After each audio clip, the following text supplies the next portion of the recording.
കേന്ദ്ര ബജറ്റിൽ കേരളത്തിന് വീണ്ടും നിരാശ. കേരളത്തിന്റെ ആവശ്യങ്ങളിൽ പ്രഖ്യാപനങ്ങളൊന്നും ഉണ്ടായില്ല. കേരളത്തിനായി പ്രത്യേക പദ്ധതികളൊന്നും തന്നെ ബജറ്റിൽ പ്രഖ്യാപിച്ചിട്ടില്ല. സംസ്ഥാനം 24,000 കോടി രൂപയുടെ പാക്കേജ് ആവശ്യപ്പെട്ടിരുന്നെങ്കിലും അതൊന്നും പരിഗണിച്ചില്ല. കേരളത്തിന് പുതിയ ടൂറിസം പദ്ധതികളും പ്രഖ്യാപിച്ചിട്ടില്ല. പ്രളയ ദുരിതം നേരിടാനുള്ള സഹായ പ്രഖ്യാപനങ്ങളിലും കേരളത്തിനെ ഉൾപ്പെടുത്തിയിട്ടില്ല. ബീഹാർ, അസം, ഹിമാചൽ, സിക്കിം തുടങ്ങിയ സംസ്ഥാനങ്ങളെയാണ് പദ്ധതിക്കായി പരിഗണിച്ചത്. വ്യാവസായിക ഇടനാഴികളുടെ പ്രഖ്യാപനത്തിലും സംസ്ഥാനത്തെ ഉൾപ്പെടുത്തിയിട്ടില്ല. വിഴിഞ്ഞം പദ്ധതിക്കും പാക്കേജ് പ്രഖ്യാപിച്ചില്ല. അതേസമയം ചെന്നൈ, വിശാഖപട്ടണം, മംഗളൂരു, ഹൈദരാബാദ് പ്രത്യേക വ്യാവസായിക ഇടനാഴി പ്രഖ്യാപിച്ചിട്ടുണ്ട്. NDA സർക്കാരിൻ്റെ പ്രധാന കക്ഷിയായ തെലുഗുദേശം പാർട്ടി, ജനതാദൾ യുണൈറ്റഡ് എന്നിവരുടെ ആവശ്യങ്ങൾക്കാണ് ബജറ്റിൽ മുൻഗണന നൽകിയിരിക്കുന്നത്.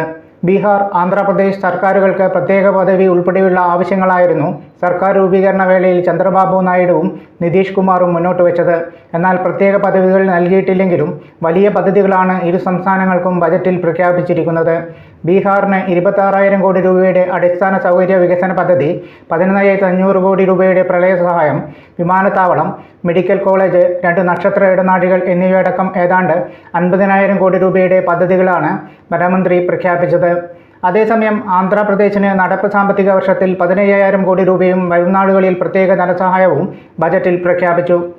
അമൃത്സർ കൊൽക്കത്ത വ്യാവസായിക ഇടനാഴിയുടെ ഭാഗമായി ബീഹാറിലെ ഗയയിൽ വ്യാവസായിക അംഗീകാരം വികസിപ്പിക്കും. Patna Purnea express way, Buxar Bhagalpur highway, Bodhgaya, Rajgir, Vaishali, ധൻബഗ എന്നീ റോഡ് കണക്ടിവിറ്റി പ്രോജക്റ്റുകളും ബുക്സാറിൽ ഗംഗാനദിക്ക് മുകളിൽ 2 വരി പാലവും ബീഹാറിന് അനുവദിച്ചു. അടിസ്ഥാന സൗകര്യത്തിന് മാത്രം ബീഹാറിൽ 26,000 കോടി രൂപയാണ് ആകെ അനുവദിച്ചിരിക്കുന്നത്.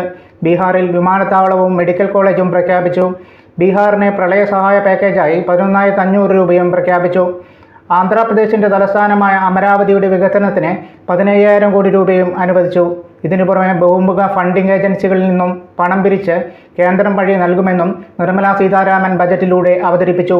ബീഹാർ, ആന്ധ്രാപ്രദേശ്, ജാർഖണ്ഡ്, പശ്ചിമ ബംഗാൾ, ഒഡീഷ എന്നീ സംസ്ഥാനങ്ങളുടെ സമഗ്ര വികസനത്തിനായി പൂർവോദയ പദ്ധതിയും പ്രഖ്യാപിച്ചു. രാജ്യത്തിൻ്റെ അടുത്ത തലത്തിലേക്കുള്ള വളർച്ചയ്ക്ക് ഊർജം നൽകാൻ കിഴക്കൻ ഇന്ത്യയുടെ ഉപയോഗിച്ചിട്ടില്ലാത്ത സാധ്യതകളെ വികസിപ്പിക്കുകയാണ് ഈ പദ്ധതിയിലൂടെ ഉദ്ദേശിക്കുന്നതെന്നും നിർമ്മല സീതാരാമൻ പറഞ്ഞു.